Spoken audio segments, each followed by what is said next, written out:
Hey everybody, welcome back to the channel. So today we've got another Mustang Mach-E video, and in today's video we're going to be talking about the updates coming to the 2025 Mustang Mach-E.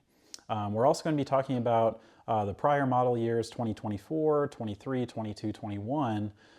If you're looking at buying a used Mach-E, what are the differences between those? So let's get into it. All right, so for the 2025 Mustang Mach-E, the biggest update that's coming is there's a heat pump finally coming to the Mach-E. So this is going to be a big help, especially in colder climates, cold weather conditions, and it's going to help with efficiency in those cases. I believe it also can help when the temperatures are extremely hot as well. But up until now, the Mach-E has had just standard resistive heat, kind of like a toaster oven. You're just running electricity through a resistor and you get heat from that. But it's not very efficient. So the heat pump's totally different. The heat pump is allowing you to move heat from a source that already has some heat and move it around so you don't have to recreate that heat. How do you get the heat in the first place? My understanding is the pump itself is going to generate some heat as it's running, and so that's kind of where the primary heat source comes from. But it's going to be a lot more efficient, so instead of making that heat, let's just say your battery is warm and your cabin's cold, you can move that heat, like when you're DC fast charging or when the battery is warm and it's trying to maintain a good temperature, it can take off some of that excess heat, move it to the cabin, or vice versa. The cabin's warm, maybe it's sitting outside in the sun, but the battery's cold, so you can move that heat into the battery, over to the motors. We don't know exactly all the engineering details behind how Ford implemented for the Mach-E, but that's a general concept, so it's really going to help for efficiency, especially in cold conditions. When it's sunny and 75, you're not going to notice really any difference at all. The one maybe downside of the heat pump is it is going to consume a pretty significant amount of the front trunk space. I'll put a couple of links to some other videos.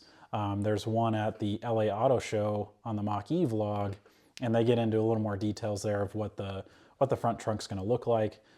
So if you really want the biggest front trunk possible and you want a Mach-E, and you live in a climate that's not quite as extreme, hot or cold, especially cold, then maybe the heat pump's kind of a don't care.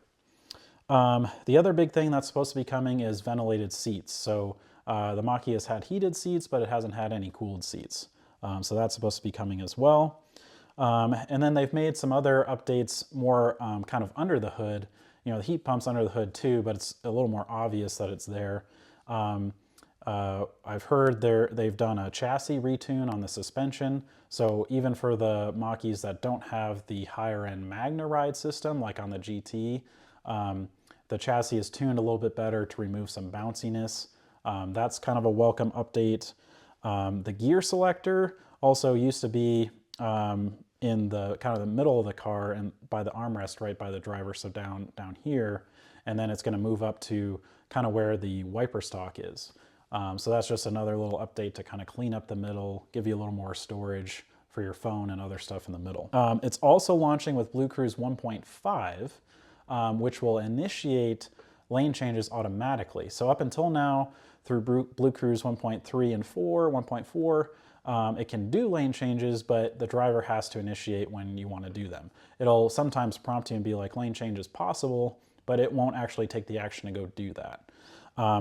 It's a little vague as far as if 1.5 will trickle down to older Mach-Es, because they've said they've made some other hardware updates to kind of the computer system in the Mach-E behind the scenes on the 25. So we'll have to stay tuned for which models will get 1.5 and which ones won't. And then hopefully, likely that means the 25 Mach-E will be more capable for future versions, 1.6, 1.7, whatever. At least that's my assumption. So some pretty exciting stuff there. So better efficiency, just kind of better, a little more future-proof Mach-E all around. There are some new color options, some different appearance package options, the ventilated seats. So all that sounds pretty good. It's really just a bunch of much needed, nice refinement updates. It's not like a total refresh of the car. We still don't know when that's coming, if it's coming. So definitely some nice updates for 25. There's a lot of stuff going on behind the scenes. The heat pump is nice. The F-150 Lightning added a heat pump for the 2024 models. So yeah, Ford's doing some much needed updates behind the scenes, but it's not a total refresh of the car. We still don't know exactly if and when that would be coming. There's still no NACS port, native port. You can still use the adapter, which is perfectly fine, but it's not like a total redo of the car, but definitely some needed updates. And if you live in cold climates and you really want a Mach-E, that heat pump could be a pretty big selling point for you. Also, the 2025, you can't buy it just yet. It's currently January 12th, the 25. Ford's website still has the configuration and all the options and stuff for the 2024. So hopefully we'll see that soon. This kind of happened the last time with the 24. It took a couple of months for the 2024 to actually be available.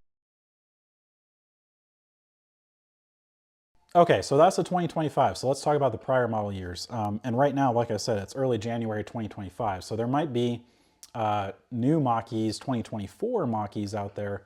It's still a brand new car, but it's the prior model year. And you're wondering, is that a good deal?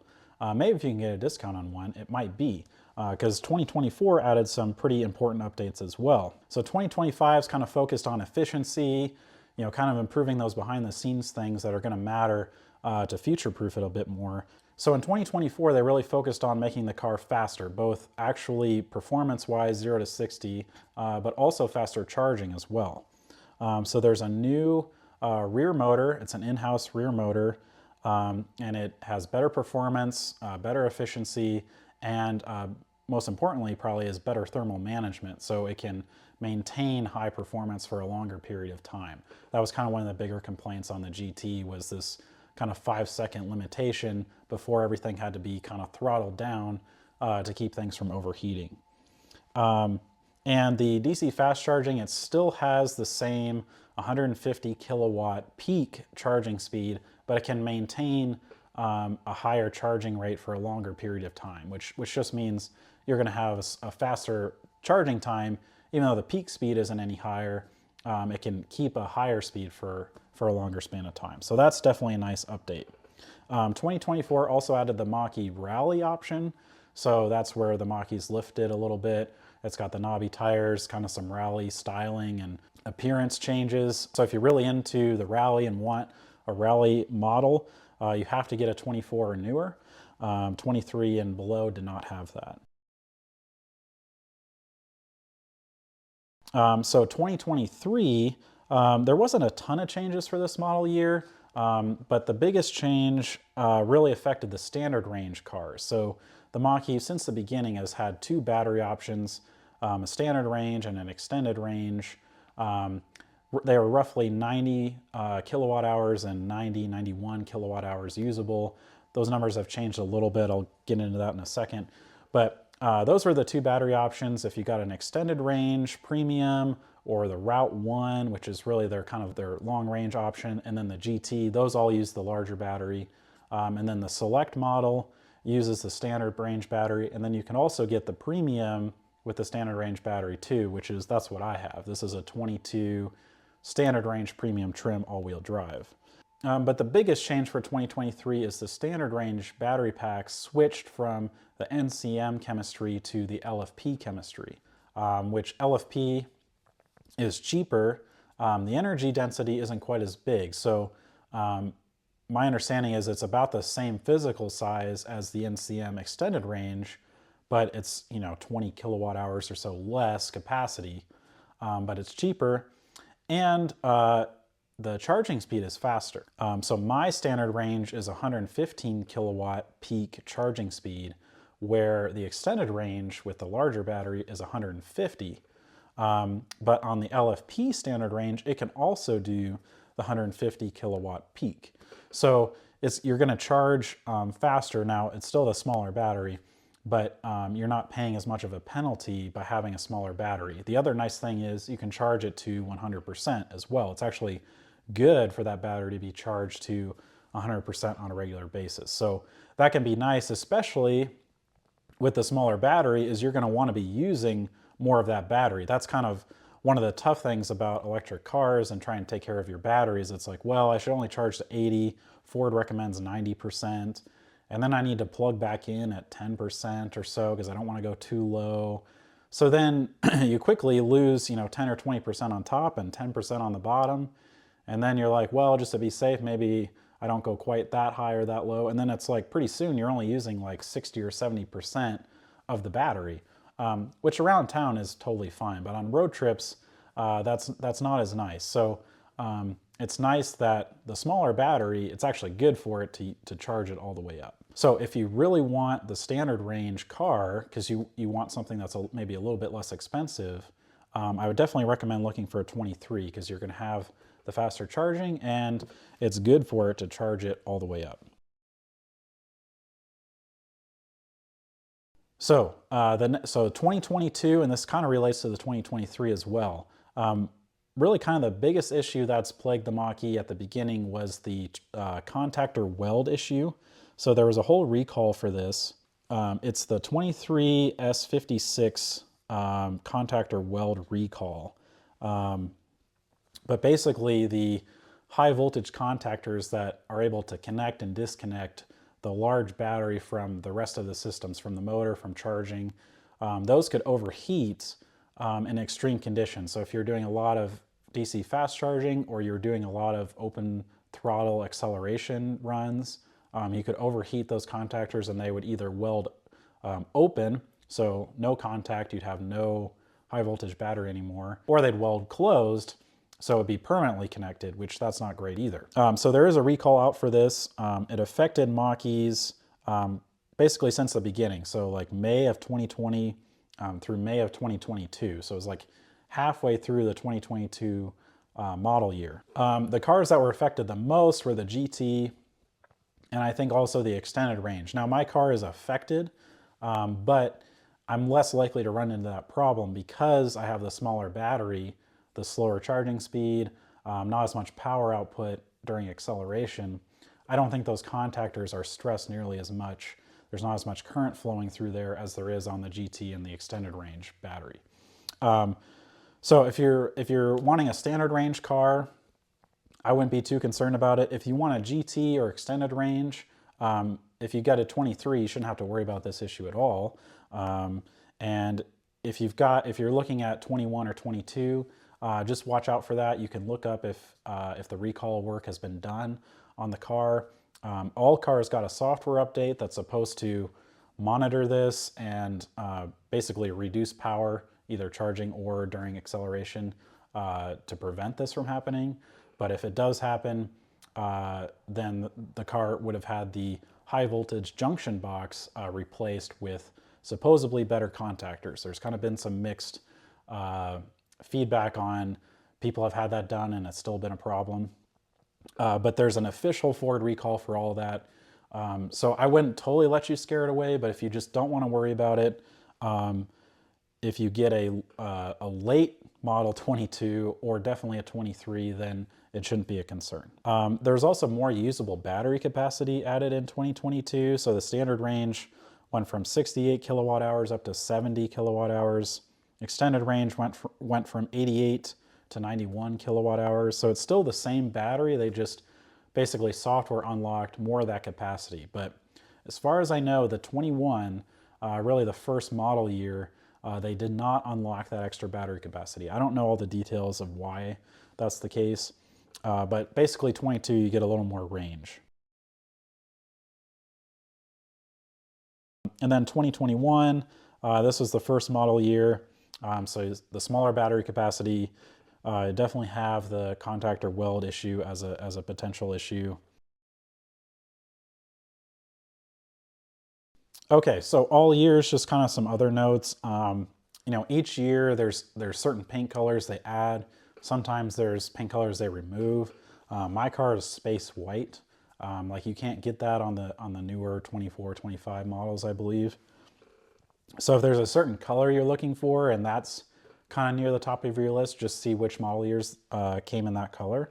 Like for example, if you really want the green with the bronze wheels stock, that's on the 24s.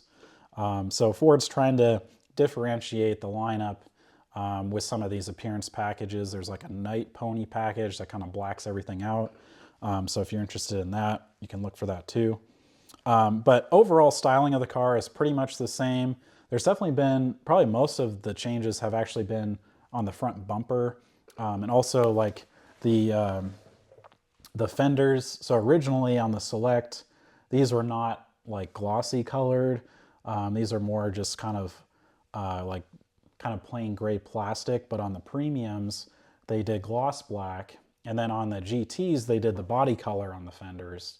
But later model years, now some of the, I think even some of the Selects now have some of the like glossy trim. I might have that wrong, but yeah, the fenders have changed a lot. The front bumpers changed a lot. I think kind of the latest cars, like 23 or 24 is probably where they really look the best if you know what you're looking for. Also, all the cars are still CCS1, so that's the J1772 on top for level 2 charging, and then you use the whole port, which is kind of communication through that top port, and then DC pins for DC fast charging. So that hasn't changed. So any of them, including the 25, you will need an adapter for the Tesla superchargers. I think Ford is starting to catch up on the deliveries of those. I have gotten my free adapter. I was reading something, it looks like the new cars might actually ship with an adapter now, but we'll see if that happens for 25. And there's also some third parties now that you can buy adapters through, so it's, you know, like somewhere between $200 and $300. If you want an officially endorsed one from both Tesla and Ford, you know, you should be able to get your hands on one some way or another. So I wouldn't be too worried about that. I've heard some people say, well, I want to wait until the Mach-E has the native NACS port, so I don't need the adapters. That's fine, but honestly, in my case, if I had a native NACS port, I'd actually use an adapter more often, because all of the level 2 chargers, in most cases, unless it's specifically a Tesla install of level 2, they're all still the J1772 to use the top of the CCS port. So really, I use an adapter on the rarity, like when I'm road tripping, instead of every day. Where Tesla owners, I think, if they're charging on the public charging, a lot of times they actually have to use an adapter. So I think the adapters are kind of here to stay for a while. My guess is at least until like 2030, we're probably going to be using some adapter to go either way until some of this stuff starts to get replaced. If you want a Mach-E and you want something soon, I wouldn't wait around to get the native NACS port just so you don't have to use an adapter. Also, all years, you're getting updates to the Ford Pass app, the mobile phone app. So with my car, they just pushed an update to the app a couple of months ago. And I can actually set the interior temperature, turn on my heated seats, heated wheel from the app. Tesla's been able to do this for forever, but Mach-E is catching up. And that was a nice update to see. So you can set that now from the phone app, and I can do that on my 2022. So how about updates that I've gotten to my car? You know, like if you buy a 22 or a 23, you know, what kind of updates can you expect? Are you going to be getting the latest updates? Well, for mine, I have gotten the BlueCruise updates. I don't know if I'll be able to run the newest 1.5, but I started out on 1.0, and now I'm up to 1.3, and I can do the lane changes. So that's pretty cool.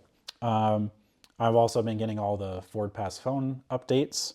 I also got some infotainment updates as well. I've showed this before, but you can use the volume knob inside the car to adjust your fan speed or temperature, as well as they kind of reorganized and kind of fine-tuned the UI, and it looks a little bit nicer now. I did get the free adapter for the Tesla superchargers, as well as a software update so I can charge at them. So those are all pretty substantial updates. You know, if I didn't have any of those, if I couldn't supercharge, if my BlueCruise was still the original, the infotainment knob thing, that's not a deal breaker to me, but it's nice. If I didn't get those, the Ford Pass phone updates, that would be kind of a bummer. So yeah, I've definitely gotten a good number of updates, and I think you could expect at least something in that realm for a couple of years after you bought your car. Okay, so what's my recommendation? You know, if you really want a Mach-E, and you live in a cold climate, I would consider looking at the 25, especially, you know, if you can get any kind of discounts, or maybe you're considering leasing and there's a good deal. That could be pretty compelling. You know, the 24, I would definitely recommend, you know, if you're not really too concerned about the heat pump, either you don't road trip in the winter a lot, or you know, you're not too concerned about some of the newer BlueCruise updates that are coming. I think the 24 could be pretty compelling, especially if you can get a good deal on one, either used or, you know, a brand new one that's, you know, as the 25s roll in, there's still a 24 sitting there. You might be able to really get a great deal on it. If you're looking for used, I'd probably go for a 22 or 23. You know, kind of get yourself a little bit of ways away from that first model year. Just watch out for that contactor weld issue, especially if you're looking at the GTs. But yeah, if you could get a good deal on a 22 or 23, you know, extended range or a GT, that could be pretty compelling. Like I said, mine's a standard range. I don't have any issues with that. You might not need the range, but in the used market, you probably only have to pay a little bit more to get a lot more battery capacity and faster charging. Now, if it's a 23 and has the LFP, and you can get that for a better deal than the extended range, that could be a good choice too. And then the last question is, am I going to upgrade? Right now, probably not. It'd be really fun if I could do some testing of like my car versus the 25 with the heat pump in the wintertime. That'd be really cool. I don't know if I'm going to get a chance to do that. I would need to have Ford loan me a car or find one to rent or something, or have a dealer loan me one, I guess. But that'll be really interesting to see how much difference that really makes in the real world. On paper it should, but we'll see what actually happens. And I think the car just hasn't changed enough to make it worth all those updates. I road trip this car sometimes, but not often enough. If I was road tripping it every week or something, then it might be worth it to upgrade for the faster charging. But yeah, I'm still happy with this car. I also think for the channel, it's a little more interesting to just see how this car does over time. You know, now in 25 this summer, I'll have had the car for 3 years. So yeah, thanks so much for watching. You know, if there's something I missed, you know, kind of a key change in the model years, you know, let me know in the comments below. But hope this helps. Let me know if you have other questions, and I'll see you in the next video. Thanks. Bye.